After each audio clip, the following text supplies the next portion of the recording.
Karena kamu sangat butuh Mayang. Waktu terjadi begitu saya Saya mah sampai sekarang juga masih shock, Pak. Iya. Kamu kenapa nangis? Aduh, orangnya nggak bisa marah.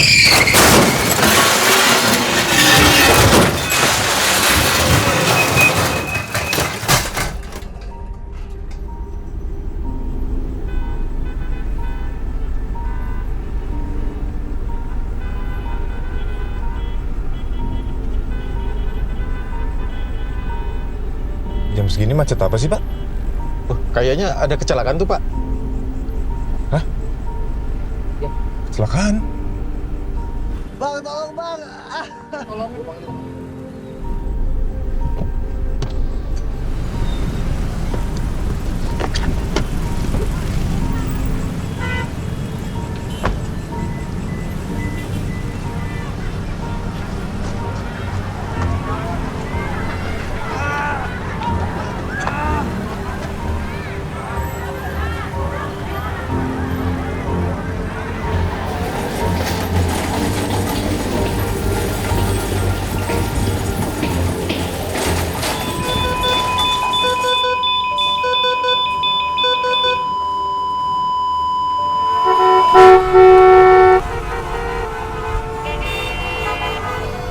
Siapa saja bisa menjadi korban kecelakaan lalu lintas.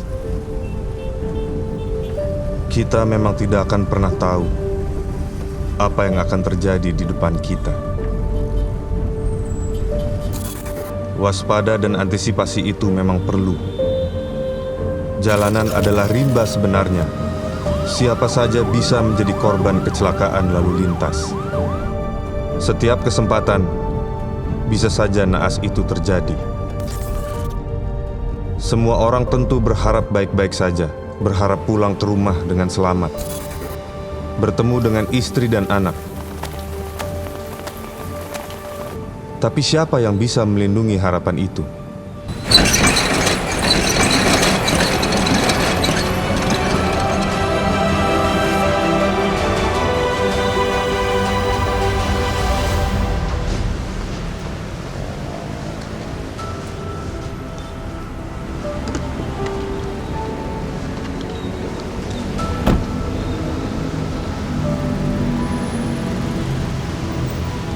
Permisi, Mas. Selamat siang, Mas. Selamat siang. Ada yang bisa dibantu? Saya Fedi. Arif? Saya ingin bertanya tentang jasa Raharja. Selamat siang, Pak. Siang. Saya Fedi Nuril. Ada beberapa hal yang ingin saya tanyakan tentang jasa Raharja. Boleh, boleh. Sebenarnya seberapa besar, Pak, resiko bagi orang-orang yang sebagian besar aktivitasnya di jalan? Dalam 1 tahun, lebih dari 120.000 kecelakaan. Wow. Ya, dan yang ini yang menjadikan kita kaget selalu ya. Apalagi kita lagi bicara di sini nih. Ya. Ternyata bisa jadi dalam 1 jam 3 orang meninggal dalam kecelakaan. Dan ini menjadi mesin pembunuh terbesar.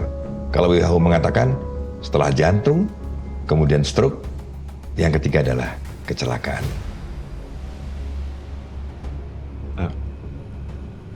Pencapaian apa yang sudah membuat Bapak bangga selama bekerja di jasa Raharja? Ketika mendapatkan amanah ini, yang membanggakan adalah mendapatkan kesempatan pengabdian kepada negara dan pengabdian kepada masyarakat.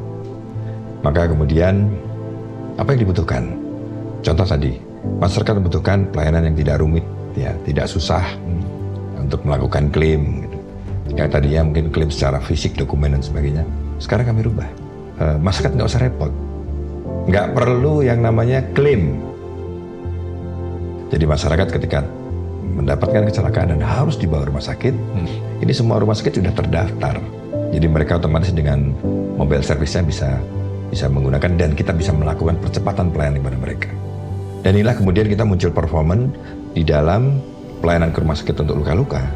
Itu rata-rata sudah mencapai 12 menit 35 detik kami sudah merespon. Yang sebelumnya 1 jam, bahkan 3 jam gitu ya, kita rubah. Baiklah, cukup dari saya. Terima kasih, Bu. Sekarang kita kemana dulu, Mas Arif? Mas Fedi, gimana kalau sekarang kita ke Polres dulu? Polres. Polres dulu ya. kita ngapain ke Polres dan di sana itu apa yang harus dilakukan? Nanti di sana kita ketemu teman-teman dari unit Laka Lantas. Ya. Kita punya kolaborasi yang baik kerjasama dengan pihak unit Laka Lantas. Oh, jadi kalau terjadi kecelakaan, korban atau keluarga korban atau siapapun pihak yang melaporkan itu yang pertama kali didatangi adalah kantor polisi ya? Kantor polisi, karena itu informasi awal kejadian kecelakaan biasanya kita dapat atau salah satunya kita peroleh dari kepolisian, Mas Fedi. Yang penting buat saya itu yang saya penasaran. Saya kebayang kalau misalnya terjadi kecelakaan, tentu kan korban atau keluarga korban itu dalam keadaan masih shock, masih kaget, bingung. Tapi apakah banyak langkah-langkah yang harus mereka lakukan gitu untuk mendapat bantuan dari Jasara Harja atau gimana, Mas? Ya, jadi memang perlu ada tahapan-tahapan. Ya. Tapi kita punya tagline nih Mas Fedi. Jika mengalami kecelakaan, lapor ke kepolisian, sisanya kami yang bekerja. Jadi itu memudahkan Mas Fedi buat masyarakat. Nggak perlu mereka repot-repot mengurus ini, itu, dan lain-lain. Sisanya biar kami yang bekerja. Masyarakat hanya perlu melapor kejadian tersebut ke kepolisian. Pak, bagaimana bentuk kerjasama Satlantas dan Jasara Harja dalam menangani kecelakaan? Baik, jadi bentuk kerjasama kami Satlantas, di mana pada saat terjadinya laka lantas, kami akan mengirimkan informasi kepada Jasara Harja untuk kemudian Jasara Harja bisa memproses mengeluarkan surat jaminan di rumah sakit bagi korban tersebut. Kalau korban yang meninggal dunia gimana, Pak? Nah, untuk korban yang meninggal dunia, perlakuannya akan sama saja seperti korban yang luka-luka. Hanya saja perbedaannya, jika korban mengalami luka-luka, maka Jasara Harja akan datang ke rumah sakit yang menangani pihak korban. Namun apabila korban meninggal dunia, maka Jasara Harja akan langsung datang ke kediaman yang bersangkutan. Seperti itu, Mas. Semua jawaban atas perlindungan itu kini hampir tampak nyata. Bagaimana sebuah instansi seperti Jasara Harja bisa melindungi sebuah harapan. Sekarang kita kemana, Mas? Nah, dari Polres, sekarang kita ke rumah sakit, Mas Fedi. Ke rumah sakit? Apa bisa dibilang disinilah Jasara Harja mulai mengambil alih? Ya, bisa dibilang begitu, Mas Fedi. Di sini kita sudah mulai bertemu langsung dengan korban kecelakaan. Kita berikan pelayanan kepada korban kecelakaan, Mas Fedi. Harapan. Kata yang memang sederhana, tapi sangat powerful untuk yang menjalankan. Katanya, nanti kita akan bertemu orang-orang yang memperjuangkan hidupnya dengan harapan. Untuk yang di Bekasi, itu di Jalan Raya Perjuangan Bekasi, nomor 9, dekat stasiun Bekasi. Ada lagi yang bisa saya bantu, Pak? Cukup, Pak. Sudah cukup ya? Terima kasih banyak.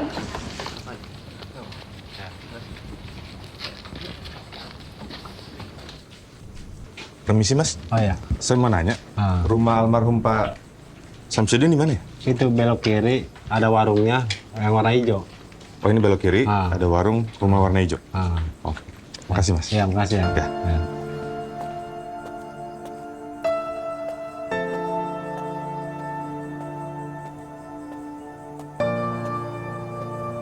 Terlalu besar kadang harapan telah kita titipkan untuk orang yang kita kasihi. Tapi tidak boleh kalah dengan harapan untuk terus melanjutkan hidup.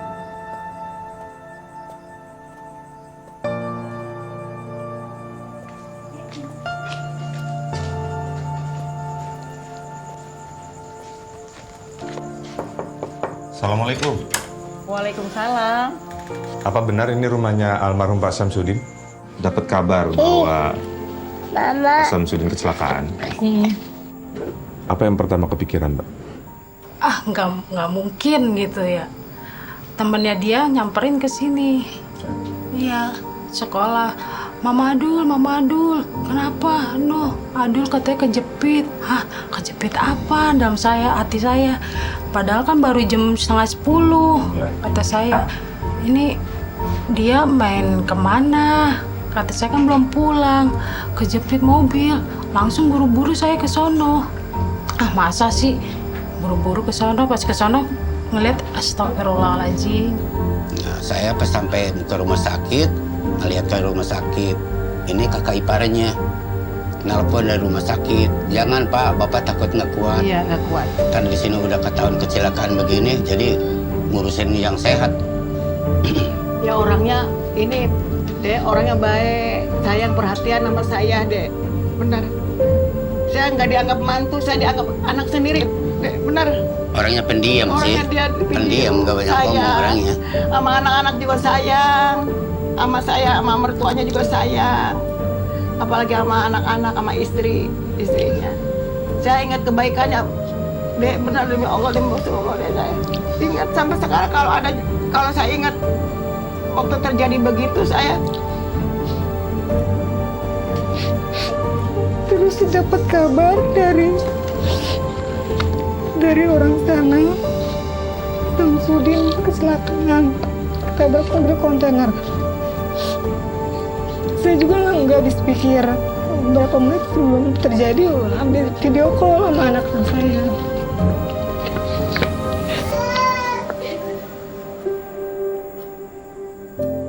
Saya langsung lompat, bilang sama supir, "Bang, anak saya meninggal, Bang." Terus tenang dulu katanya, "Mau meninggal kenapa?" "Udah, Bang." Langsung saya banting tuh HP, langsung saya turun langsung naik taksi. Saya duluan gitu. Itu ambulan semuanya saya acak-acak mayat-mayat, saya iniin, saya cari anak saya buka-bukain gitu. Pas sudah ketemu baru saya, ya Allah.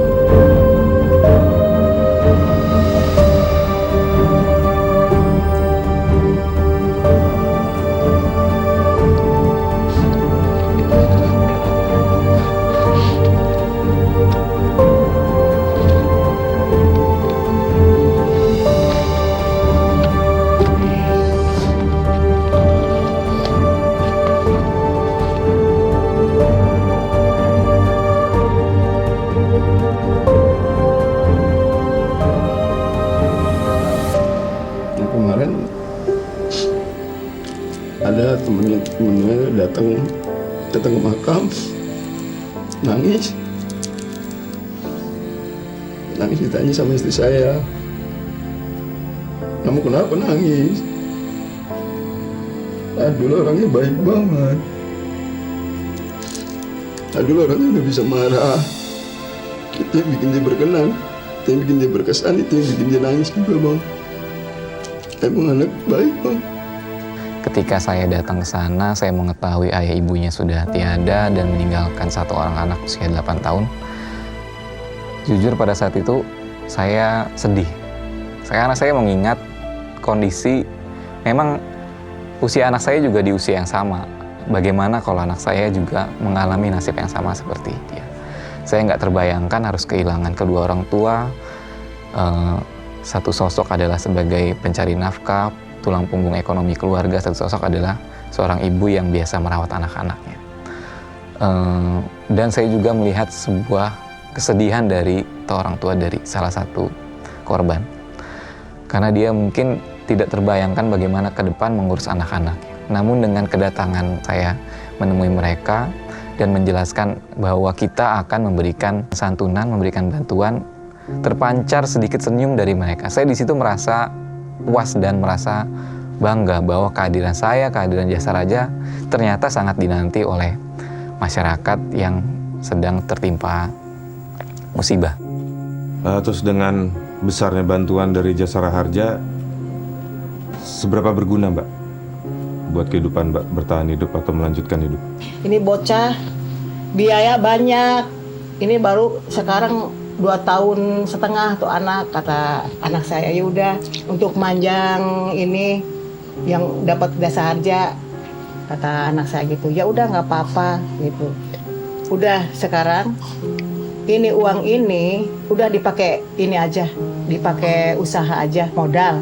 Kita namanya orang nggak punya gitu ya, orang sederhana lah. Terus ketimpa kejadian seperti ini, terus dapat bantuan, itu sangat berguna. Kayak buat urus jenazahnya gitu kan, terus urus kuburnya, tahlil dari 7 hari, terus 14 hari, 40 hari, sampai kemarin 100 hari. Iya, alhamdulillah sangat berguna. Dagang itu sembako, beras gitu, ada ini gas, galon. Ya, alat-alat rumah tangga aja lah. Alat rumah tangga, ya. Terima kasih ya Ibu dibantu ini dari Jasa Harja. Iya, dibantu usaha. Ini ngapalin anak-anak sampai gede. prosesnya cepet. nggak ada dipersulit gitu ya. Pas kita nguburin hari itu juga langsung cair duitnya tuh. Alhamdulillahnya banget gitu. Ya nggak pakai proses mondar mandir gitu, maksudnya nggak pakai proses minta-minta gitu, enggak. Harapan dan senyuman yang hadir dari mereka itu yang membuat saya tidak peduli. Baik malam hari, hari libur, hari raya, karena saya ingin terus melihat harapan yang hadir dari orang-orang yang mengalami musibah kecelakaan. Ini semua yang membuat saya bangga menjadi insan Jasara Harja. Dan semua ini juga yang membuat saya merasa pekerjaan saya ini adalah anugerah buat saya. Terus terang, jawaban Jasara Harja terhadap segala keresahan saya tentang korban kecelakaan lalu lintas sungguh di luar dugaan. Dan ini melegakan hati saya.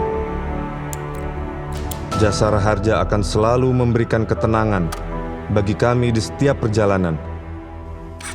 Dan Jasara Harja selalu memberikan harapan baru bagi mereka para korban kecelakaan dan mereka yang ditinggalkan dalam memperjuangkan setiap harapannya.